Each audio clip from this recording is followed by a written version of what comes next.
আসসালামু আলাইকুম।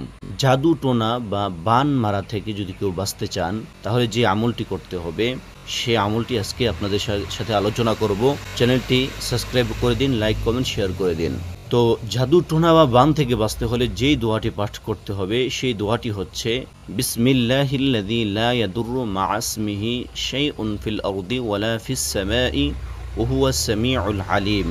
আমি উচ্চারণ সহ পুরা দোয়াটি স্ক্রিনে আমি দিয়ে দিচ্ছি। তো এই দোয়াটি যদি আমরা সকালে ৩ বার এবং সন্ধ্যায় ৩ বার, অর্থাৎ ফজরের পরে ৩ বার, মাগরিবের পরে ৩ বার করে পাঠ করতে পারি, তাহলে সারা দিন, অর্থাৎ সকালে পড়লে সারা দিন এবং বিকালে সন্ধ্যায় পড়লে সারা রাত্র, আল্লাহ রাব্বুল আলামিন সকল প্রকার অনিষ্টতা থেকে, জিন, জাদু, টোনা, বান এবং অন্যান্য সকল বিপদ থেকে আল্লাহ আমাদেরকে হেফাজত করবেন ইনশাআল্লাহ। অতএব আমরা এই দোয়াটি পাঠ করব। এরকম আরো সুন্দর সুন্দর প্রয়োজনীয় আমল পেতে হলে আমাদের চ্যানেলটি সাবস্ক্রাইব করে রাখুন।